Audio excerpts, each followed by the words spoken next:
Welcome back to App4U. So I am again back with a new problem on recursion. So basically, as per this problem, we are going to discuss how to check if the array is in sorted order or not using recursion. So we will be using recursion technique to check if the array is sorted or not. So we know that there are many techniques for finding if the array is sorted or not. But what if we are to implement recursion to do the same task? That is to check if the array is in sorted order or not using recursion. I have just written the code, and my main objective in this video will be to explain how this particular problem actually works, and at the end of the video I will just show a different variation of this problem, as well as I will show how to execute what is the output after execution. So without any delay, let us start understanding the concept behind this problem. So the code is as follows. This particular is the function that will be checking if the array is sorted or not, and this is my main function. So let me describe main first. So I have received the length of the array as input. I have initialized an array and named it as ARR. So it will basically hold all the elements of the array. All the elements of the array are received from the user end. And once I have the number of elements in the array and all the elements in the array, so basically when I have the information ARR and end with me, I will pass it to the function check if sorted. Now what is the function check if sorted? Check if sorted is the function which will basically check whether the array is in sorted order or not using recursion. So the recursion part is implemented inside this function. Now we know that since it is a recursion, so basically we should have a base condition that will act as a terminating condition, right? Because if in recursion we don't have a base condition, then it will result to memory issues and basically stack overflows, right? So for that, what would be the good basic base condition? So we know that we are going to check if the array is in sorted order or not, and we are receiving two things as input, the array as well as the size of the array.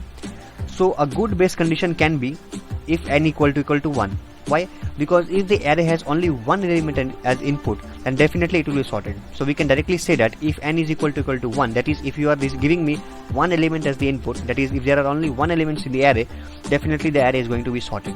So I will just return 1. But what if there are more than one elements in the array? Okay, so let us discuss an example. Suppose my n is 5 and there are 5 elements in the array. Let me mark is at 3, 1, 2, 6, 9. Alright, let us suppose there are 5 elements in the array. Now numbering the indices. Okay, so I received the array as input. Okay, I received the value n as input and I am passing it to the function check if sorted. So the first time check if sorted receives the entire array as input and the length was 5. I will get inside the function. If n is equal to 1, then we return 1. But here right now the value of n is 5. So basically this thing will not be executed, right? So if n equal to 1, what does it return? This will not be executed. Why? Because now n is equal to 5. We move to the else part. What does else part say? We will focus on the last two elements, right? That this is the last element and this is the second last element. Now this is the last element and this is the second last element, right?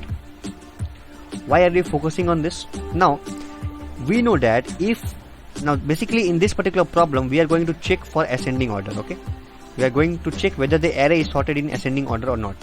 Most important point, we are going to check whether the array is in ascending order or not. Now we know that if the array is to be in ascending order, then what should we expect? We should expect that the last element should be more than the previous element, right?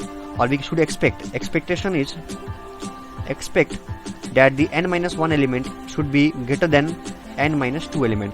But what if we get n-1 element less than n-2 element? It basically means that it is violating the condition of ascending order, right? So we will simply return 0.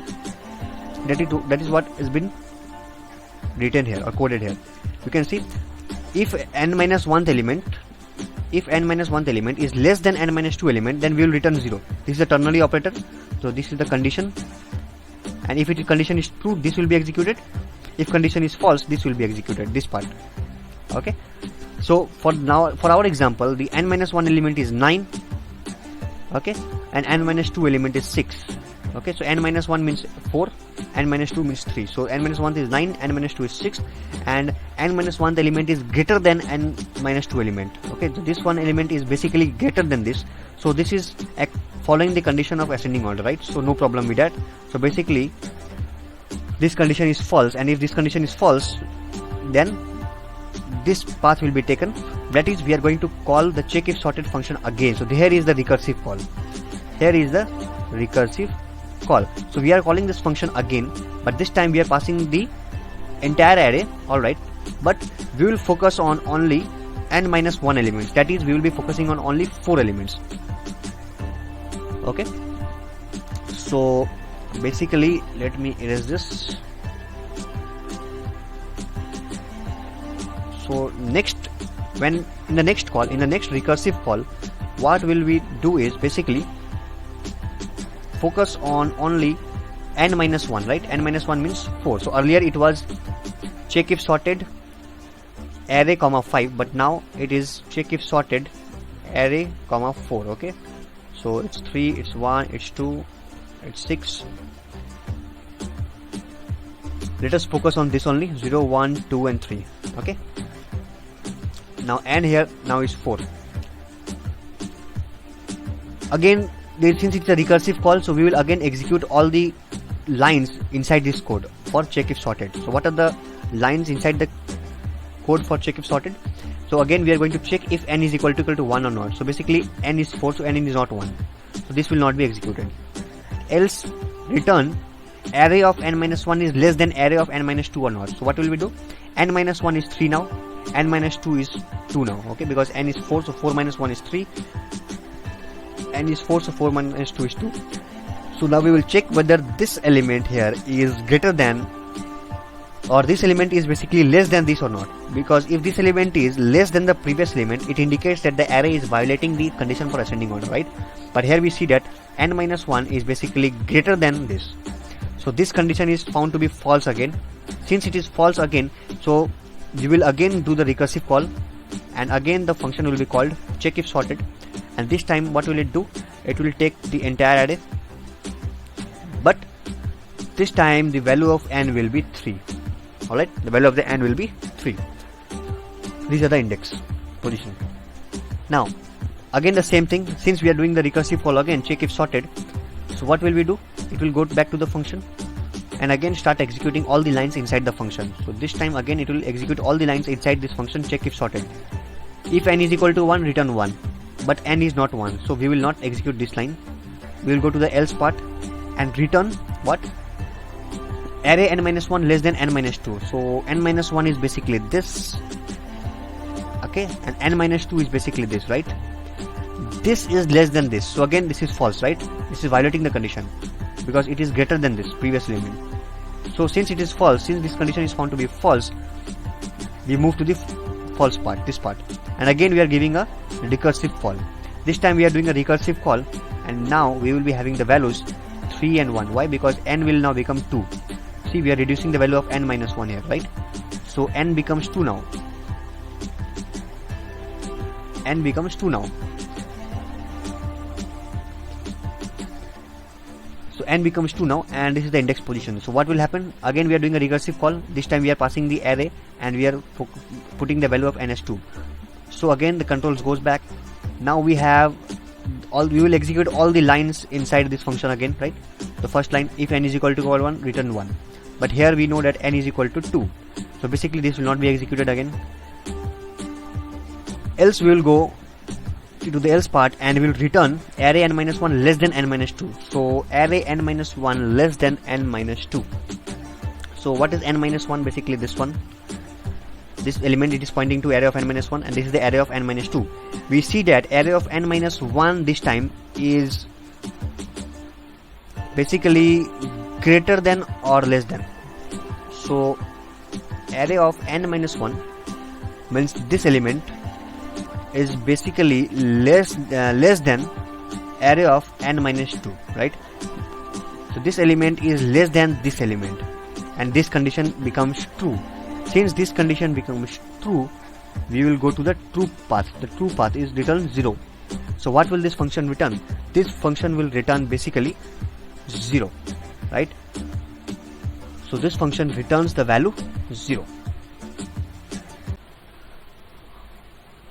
Alright, so this function basically returns the value 0, and we know that if this final value returned by the function will be 0, so if of 0, because here it receives the value 0, if of 0 will basically execute the else part, right, because it is false, and the result will be not sorted.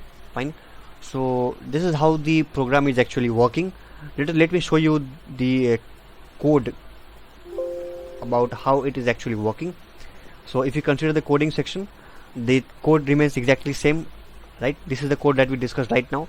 Let me just check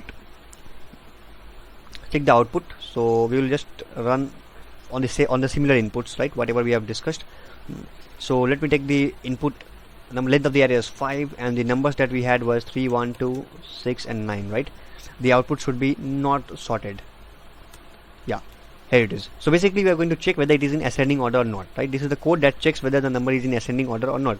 What if I want to check for descending order? So basically you have to replace this symbol here at line number 11 by greater than symbol. Now this will be checking whether your array is in descending order or not, right? So you can see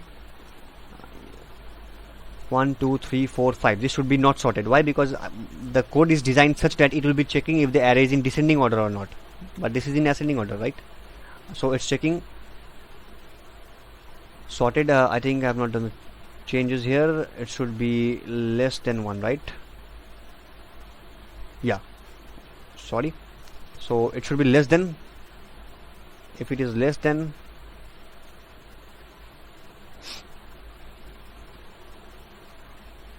entering 5 and 3, 1, 2, 6, 9. So basically it is not sorted. What if I enter the number 1, 2, 3, 4, 5? So suppose I am entering the number 1, 2, 3, 4, 5. That's sorted, right? Now this was for ascending order. Let us convert it to descending order problem. So I'll just replace this symbol with greater than. That's it, nothing else. And let us compile it. So length of the array is 5 and 5, 4, 3, 2, 1. Yeah, it's in descending order. Alright, so this is how the problem works. I hope you understood the concept, and yeah, thanks for watching. Please like, subscribe and give your valuable comments. Thank you.